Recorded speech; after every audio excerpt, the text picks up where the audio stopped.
यदि तपाई सुनको गहना किन्ने सोचमा हुनुहुन्छ भने आफूले किनेको सुन सक्कली हो कि नक्कली हो भनेर कसरी थाहा पाउने त? सक्कली सुन र नक्कली सुन छुट्याउने प्रक्रिया केही सरल तरिका मार्फत गर्न सकिन्छ, जसले तपाईलाई यो पहिचान गर्न मद्दत पुर्याउन सक्छ।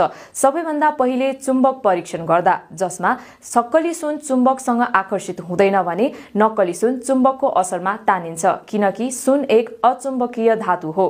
त्यसैले यदि चुम्बकले तपाईको सुनको गहना वा सिक्री आकर्षित गर्छ भने यो नक्कली सुन हो भनी बुझ्नुपर्छ। अर्को उपाय भनेको पानी परीक्षणमा। सक्कली सुन यसको भारीपनका कारण पानीमा डुबाउँदा तल जान्छ, जबकि नक्कली सुन हल्का हुने कारण तैरिन्छ।